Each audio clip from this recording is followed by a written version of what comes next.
तो चैप्टर का नाम है जैसे, सबसे पहले इसी को समझते हैं। पेयर का मतलब होता है जोड़ा, और लीनियर किसे कहते हैं? जिसकी डिग्री 1 हो, जिसकी डिग्री 1 हो। और इक्वेशन तो आप जानते ही हैं। और वेरिएबल्स किसको बोलते हैं? जो एक्स वाई जेड और टी डब्ल्यू ETC इसमें आते हैं, इनको बोलते हैं हम वेरिएबल्स। तो इस चैप्टर में हम पढ़ने वाले हैं इक्वेशंस का ऐसा जोड़ा जिनकी डिग्री 1 होगी और जिनमें 2 वेरिएबल्स होंगे। ठीक है, या तो एक्स वाई हो सकते हैं, या फिर MN कह सकते हो आप, या U भी बोल सकते हो। मोस्टली इसमें यूज क्या होंगे? एक्स वाई यूज होंगे। ठीक है, नेक्स्ट टॉपिक पढ़ते हैं। सबसे पहले हम पढ़ेंगे अब जनरल फॉर्म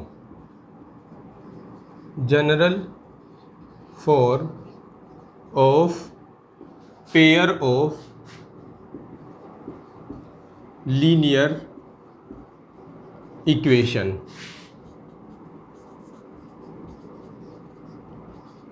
इन 2 वेरिएबल्स। देखो, जनरल फॉर्म होगी AX plus BY plus C equals to 0। जहाँ देखो A किसका कोफिशिएंट है? X का कोफिशिएंट, और B Y का कोफिशिएंट, और C इसमें होता है कांस्टेंट टर्म। ठीक है, ये इसकी जनरल फॉर्म हो गई। इसके बाद हमें समझना है solution of pair of linear equation in 2 variables. इसका सॉल्यूशन क्या होगा? देखो, इसमें अगर हम x और y की कोई ऐसी वैल्यूज़ रख दें जो इसके LHS और RHS को बराबर कर दे। सपोज दैट अगर हम यहाँ x की जगह कुछ भी वैल्यू रखें और यहाँ y की जगह कुछ वैल्यू रखें और आंसर 0 आ जाए, यानी इसको सेटिस्फाई कर दे वो वैल्यू, तब वो इस इक्वेशन का सॉल्यूशन कहलाएंगी। तो यहाँ हम लिख सकते हैं a point on the line बोल सकते हैं हम इसे, क्योंकि लीनियर इक्वेशन में लाइन का इक्वेशन भी आता है। A point on the line which satisfied it's equation, जो इसकी इक्वेशन को सेटिस्फाई करेगा, यानी LHS इक्वल्स टू RHS करेगा, is called solution of this linear equation. ठीक है, तो ये बातें आपको नोट करनी है, नोट कीजिए इनको। एक्सरसाइज का जो फर्स्ट क्वेश्चन है उसमें बोला गया है, Aftab tales his daughter 7 years ago I was 7 times as old as you were then. Also 3 years from now I shall be 3 times as old as you will be. फिर आगे कहा है representing this solution algebraically and graphically.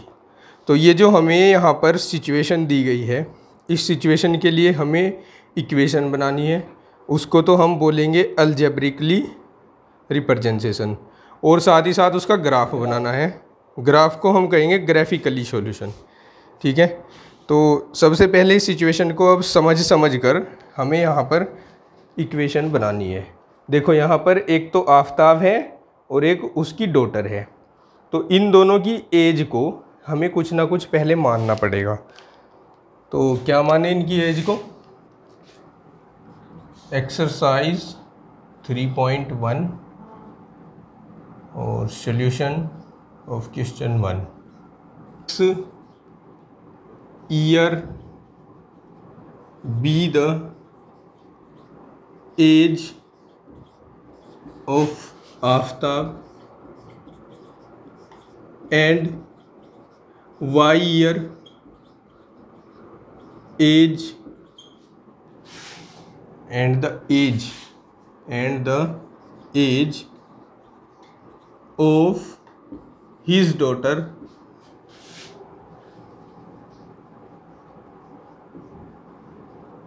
is y year।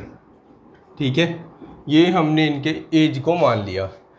अब according to situation यहाँ हमें बोला गया है कि आफ्ताब कहता है 7 ईयर एगो।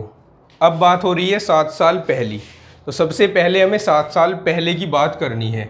तो यहाँ हमें लिखना है अकॉर्डिंग टू सिचुएशन, या क्वेश्चन लिख सकते हैं या प्रॉब्लम लिख सकते हैं। अकॉर्डिंग टू सिचुएशन, इसको शॉर्ट में मैंने लिखा ATS, 7 ईयर एगो। तो 7 साल पहले की बात हो रही है, तो 7 साल पहले हम सबसे पहले आफ्ताब की एज लिखेंगे, आफ्ताब्स एज। अभी कितनी एज है आफ्ताब की? X ईयर है ना, तो अब से 7 साल पहले कितनी रही होगी? ऐसे देखिए इसको, ऐसा मानिए कि आपकी एज अभी 15 ईयर है और अब से 7 साल पहले आपको जाना है, तो 7 साल पहले कितनी रही होगी? आप इसमें 7 माइनस कर दोगे तो आपकी एज रही होगी 8 साल। तो यहाँ भी आप ऐसा ही करोगे, यहाँ X में से 7 माइनस कर दोगे और फिर लिखोगे हिज डॉटर सेज।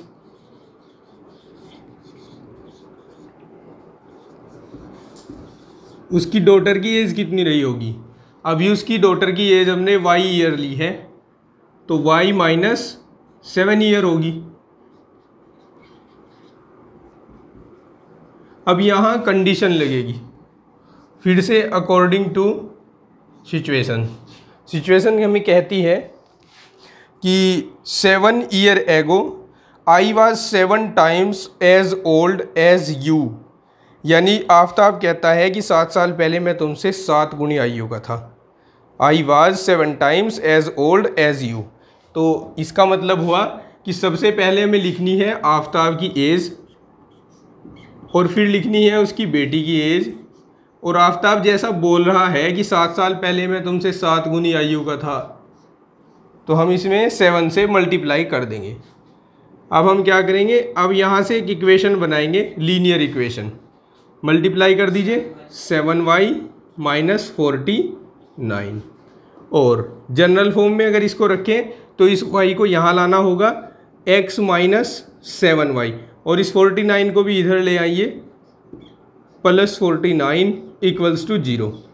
अब इसकी जनरल फॉर्म आ जाएगी x माइनस 7y, माइनस कीजिए कितने बचेंगे 42 इक्वल्स टू 0। एक इक्वेशन तो हमें यहाँ से मिली। अब इसमें सेकंड कंडीशन भी है। सेकंड कंडीशन क्या है, देखो ज़रा इसको।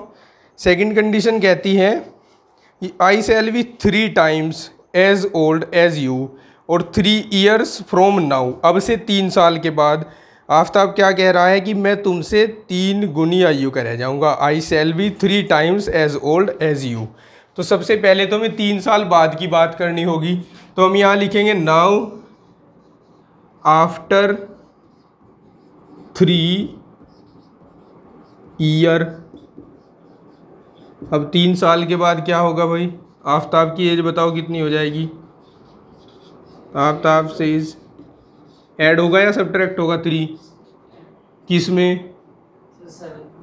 x में ऐड हो जाएगा 3, ठीक है। और हिज डॉटर सेज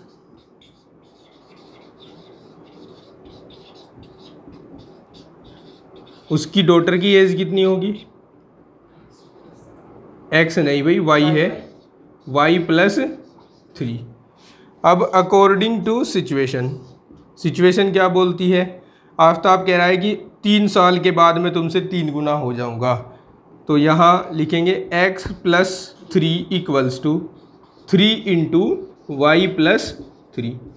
अब ये जो इक्वेशन हमें मिली इसका जनरल इक्वेशन फाइंड करेंगे पहले। x प्लस 3 इक्वल्स टू, यहाँ मल्टीप्लाई कर दीजिए 3y प्लस 9 हो जाएगा। अब इन दोनों को मैं लेफ्ट हैंड में ही ला रहा हूँ, तो ये हो जाएंगे x plus 3 minus 3y -9 equals to 0। और हम इसको लिख सकते हैं x - 3y, यहाँ कितने बचेंगे, -6 बचेंगे इक्वल्स टू 0। ये इक्वेशन नंबर 2 हो गई।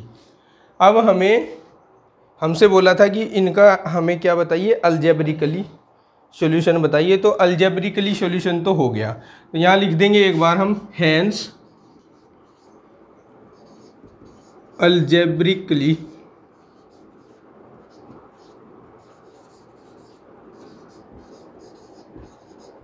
रिप्रेजेंटेशन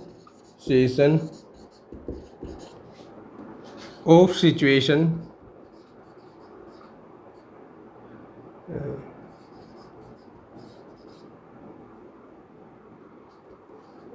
is above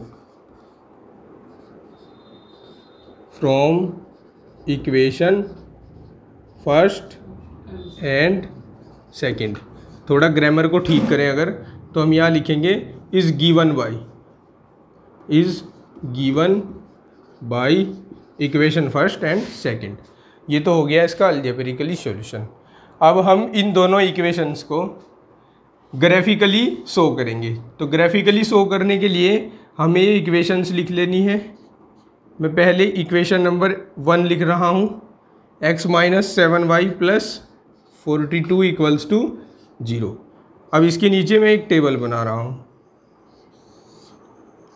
इसमें कम से कम दो वैल्यू निकालेंगे x और y की। ये x, ये y। क्या आपने 9th में ये काम किया?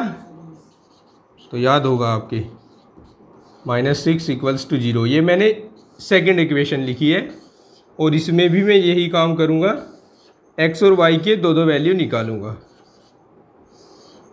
अब निकालते कैसे हैं, देखो यहाँ x को 0 रख दो। x को जैसे ही आप 0 रखोगे, तो थोड़ा रफ वर्क यहाँ पे कर रहा हूँ मैं, 0 - 7y + 42 इक्वल्स टू 0, ये मिलेगा ना आपको। अब आप इस 7y को उधर ले जाएं, तो आप इसको लिख सकते हैं 7y इक्वल्स टू 42, और 7 से इसको अगर डिवाइड करें तो कितने टाइम्स डिवाइड होगा ये, 6 टाइम। तो अगर मैं x को 0 रखता हूँ, तो यहाँ देखने को मिल रहा है कि y 6 मिलता है, ठीक है। अब अगर इसको 0 रख लें, अगर हम y को 0 रख लें, तो x + 42 इक्वल्स टू 0। लेकिन ये बहुत बड़ा नहीं हो जाएगा, 6 में और 42 में बड़ा अंतर है, फिर ग्राफ बनाने में हमें प्रॉब्लम होगी। तो इसको हम थोड़ा छोटा करेंगे। अब सोचो इसके लिए कि इसको छोटा कैसे कर सकते हैं। इसके लिए हमें y की वैल्यू को 0 ने लेकर कुछ और लेना होगा, और कुछ और क्या ले सकते हैं हम, इसको 3 ले लें। अच्छा, अगर ये हमने 3 लिया, तो x - 7 × 3 + 42 इक्वल्स टू 0 आएगा, और यहाँ से x - 21 + 42 इक्वल्स टू 0, और x इक्वल्स टू 21 मिलेगा ना। अब 21 भी तो बड़ा हो रहा है ना ज़्यादा, तो यहाँ पर हमने क्या लिया, अभी 3 लिया ना, अभी 4 लेकर देखें, x - 7 × 4 + 42 इक्वल्स टू 0। तो x माइनस ये हो जाएगा 28 + 42 इक्वल्स टू 0। और कितने बचेंगे यहाँ पर, यहाँ बचेंगे प्लस के और 4, एंड यहाँ कितने बचेंगे, यहाँ 3 है, 1 बचेगा, ठीक है। तो ये 14 आ जाएगा। तो यहाँ अगर हम 4 लेते हैं, तो यहाँ -14 आएगा। -14 कैसे आएगा पता है ना, ये इक्वल्स टू 0 रखेंगे और इस 14 को हम ले जाएंगे राइट हैंड में, तो ये जाकर माइनस हो जाएगा वहाँ। तो ये हमें छोटी सी वैल्यू हमने निकाल ली यहाँ पर।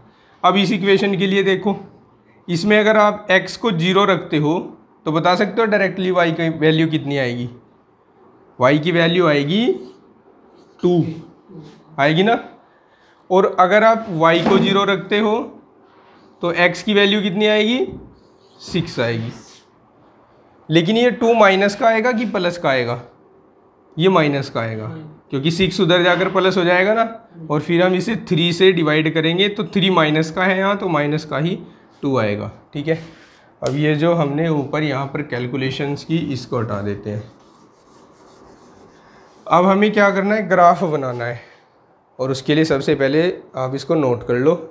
ग्राफ बनाने के लिए हमें दो एक्सिस खींचनी है, एक एक्स एक्सिस और एक वाई एक्सिस। ये एक्स एक्सिस हो गई और ये वाई एक्सिस हो गई, ठीक है। अब यहाँ पर मिनिमम और मैक्सिमम पॉइंट देखें तो मिनिमम 0 है और मैक्सिमम है 14। -14 ही हो या +14, मैक्सिमम नंबर देखना है हमें। तो यहाँ हमें 14 तक मार्क करने हैं।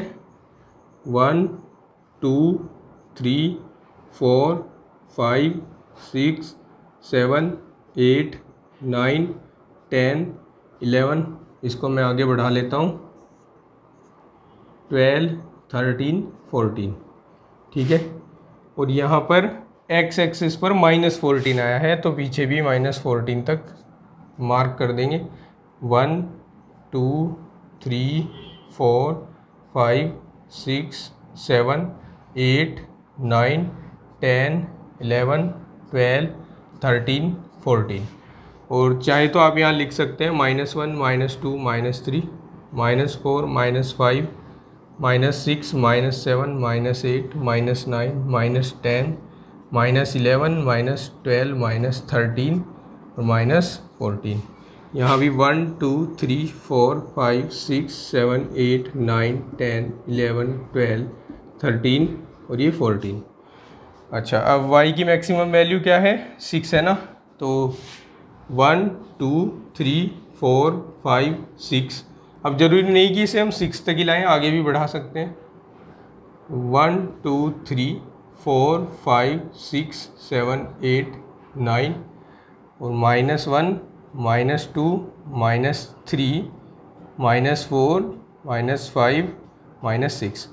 अगर हम ग्राफ पेपर ले लेंगे तो ये जो हम मार्किंग कर रहे हैं ये अलग से ये काम कम हो जाएगा, क्योंकि ग्राफ पेपर पर ऑलरेडी ये बने हुए होते हैं वहाँ पर स्क्वायर, उन स्क्वायर को ही हम मार्क दे देते हैं। तो यहाँ अब हम ये पहला पॉइंट शो करेंगे 0 और 6। तो 0 और 6, 0 का मतलब है एक्स एक्सिस पर कि ना तो हम लेफ्ट हैंड में कहीं चले और ना राइट हैंड में कहीं चले, और 6 का मतलब है कि हम यहाँ से 6 नंबर तक ऊपर गए यहाँ। तो ये पॉइंट है हमारा 0 और 6। फिर इसी का दूसरा पॉइंट है -14 और 4। तो -14 तो ये रहा एक्स एक्सिस पर, और वाई एक्सिस पर लेना है 4। तो वाई एक्सिस पर 4 कहाँ है, ये है। तो अगर हम देखें ये पॉइंट कहाँ पड़ता है, ये पड़ता है यहाँ पर। ये पॉइंट हो गया -14 और 4। अब हम इन दोनों पॉइंट से जाने वाली एक इक्वेशन, यहाँ पर एक इक्वेशन बोल रहा हूँ, लाइन ड्रॉ कर देंगे, ठीक है। ये लाइन हमने ड्रॉ कर दी, और इस लाइन का जो भी इक्वेशन है इसके ऊपर लिख देंगे x - 7y + 42 = 0। फिर हम ये दोनों पॉइंट ड्रॉ करेंगे, ये और ये। तो पहला पॉइंट है सेकंड इक्वेशन का 0 और -2। एक्स एक्सिस पर 0 तो यही होता है, और -2 वाई एक्सिस पर ये रहा। तो ये पॉइंट है हमारा 0 और -2। दूसरा है 6 और 0। एक्स एक्सिस पर 6 है, ये रहा यहाँ पर, और वाई एक्सिस पर 0 होने का मतलब है कि ना तो ऊपर जाना है और ना नीचे आना है। तो यहाँ हम लिख देंगे 6 और 0। अब इन दोनों से जाने वाली एक लाइन यहाँ ड्रॉ कर देंगे, और इस पर इसका इक्वेशन लिख देंगे x - 3y - 6 = 0। और यहाँ नीचे लिख देंगे ग्राफिकली रिप्रेजेंटेशन।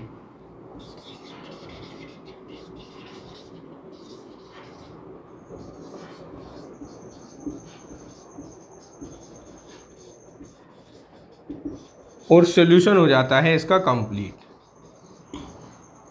ठीक है। इस तरह से हमें इस क्वेश्चन के आंसर देने हैं। सॉल्यूशन 2। अच्छा, क्या सिचुएशन दी हुई है अब की बार। अच्छा, कोई क्रिकेट का कोच है जो बैट्स एंड बॉल्स को बाई कर रहा है, ठीक है। तो सबसे पहले हमें एक बैट और एक बॉल के लिए कॉस्ट यहाँ पर बतानी है, लिखनी है या माननी है। तो हम लिख देंगे let the cost of a bat be x rupees and for cost for a ball b y rupees, ठीक है। देन अकॉर्डिंग टू सिचुएशन, अब कितने बैट खरीदे उसने, कितने बैट खरीदे, 3 बैट खरीदे ना। तो देखो एक बैट का जो कॉस्ट है वो x रुपीज़ है, तो 3 बैट का कॉस्ट हो जाएगा 3x रुपीज़।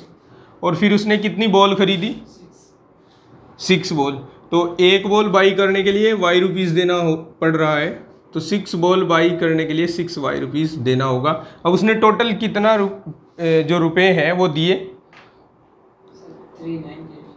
3900, यानी उसने 3900 रुपीज़ टोटल दिए। ये रुपीज़ और ये रुपीज़ दोनों को ऐड कर देंगे और इसके इक्वल रख देंगे।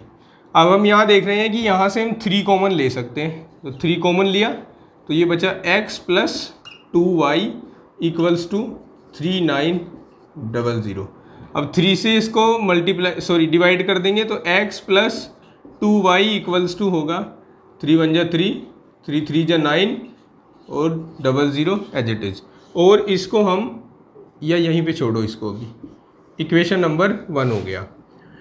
और यहाँ हम लिखेंगे again according to situation. Second condition जो दी है उसमें क्या कहा है कि then according to situation.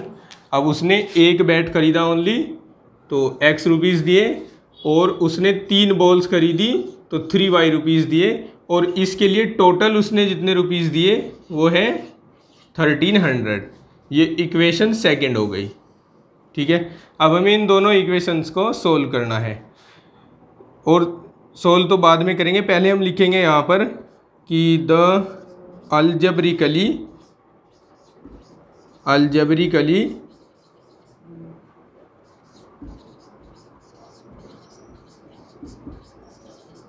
representation of given situation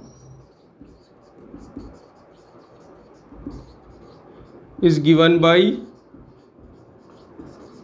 equation first and second. ये दोनों तो हो गए इसके अलजेब्रिकली सॉल्यूशन। अब ग्राफिकली देखते हैं, ज्योमेट्रिकली या ग्राफिकली दोनों, कुछ भी कहो, ज्योमेट्रिकली देख ले।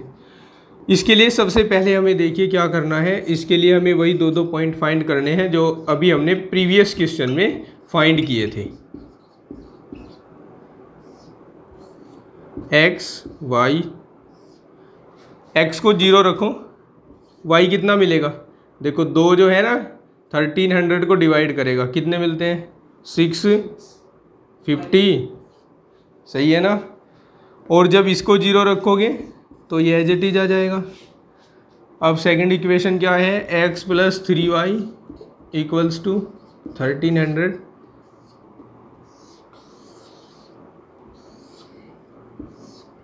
x और y, इसके लिए देखिए जब आप x को 0 रखोगे तो क्या 3 डिवाइड करेगा इसको, कंप्लीटली डिवाइड नहीं करेगा 3 इसको, तो x को 0 रखने का तो कोई फ़ायदा नहीं है हमें।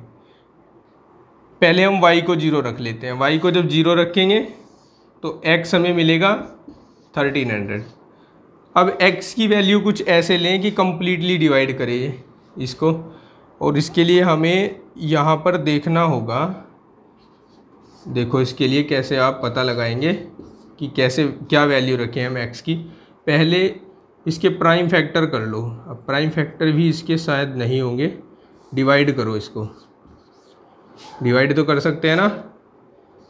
3 × 4 = 12, 1 बचा, 3 × 3 = 9, 1 बचा, 0 आ गया, 3 × 3 = 9 और ये 1 बचा। तो हमें क्या करना है, इसमें से 1 को सब्ट्रैक्ट करना है किसी भी तरीके से। तो हम x की वैल्यू 1 ही ना ले लें, x की वैल्यू हम ले लेते हैं 1। तो जब हम x की वैल्यू 1 लेंगे तो अब ये 3y = -1 हो जाएगा, ठीक है। और 3y = हो जाएगा, यहाँ कितने बचेंगे 1299 बचेंगे। और 3 से इसको डिवाइड करें तो 3 × 4 = 12, 3 × 3 = 9, 3 × 3 = 9, यहाँ 433 बचेंगे, ठीक है। अब हमें इनका ग्राफ यहाँ पर शो करना है। देखो मैं यहाँ शो कर रहा हूँ इनका ग्राफ। वैसे तो हमारे पास 13 तक नंबर हैं तो स्पेस कम पड़ जाएगा, नोट कीजिए आप इसको पहले।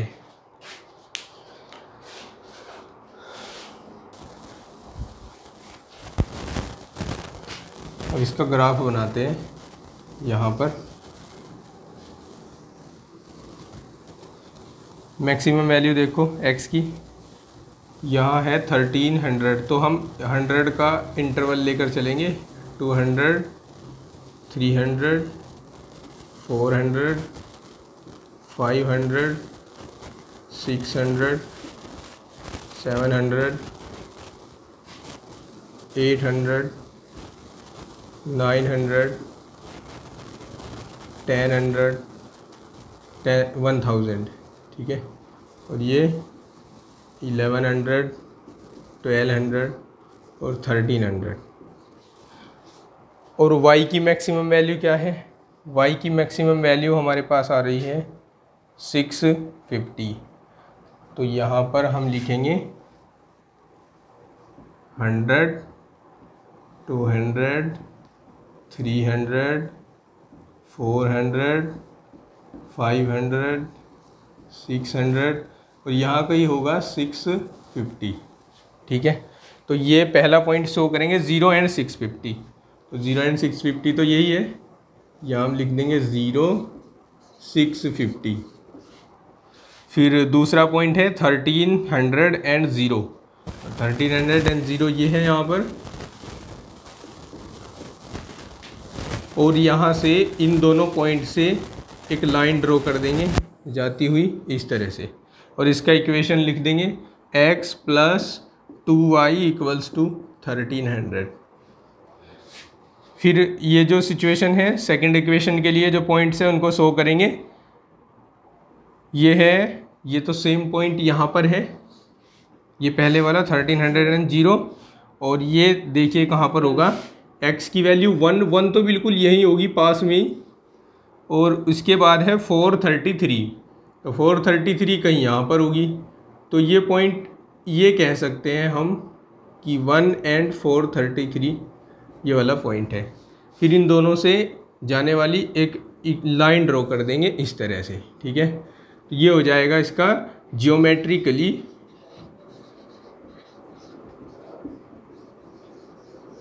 रिप्रेजेंटेशन, ठीक है। और इस तरह से इसका सॉल्यूशन हो जाता है कंप्लीट। अब जो क्वेश्चन नंबर 3 है वो आप खुद करके देखेंगे, और अगर आपको उसका सॉल्यूशन नहीं मिलता है और आप उसको सोल्व नहीं कर पाते हो तो कमेंट सेक्शन में आप कमेंट लिखेंगे, उसका सॉल्यूशन मैं आपको करा दूंगा। तो आज की वीडियो में इतना ही, मिलते हैं नेक्स्ट वीडियो में। तब तक के लिए take care and bye bye.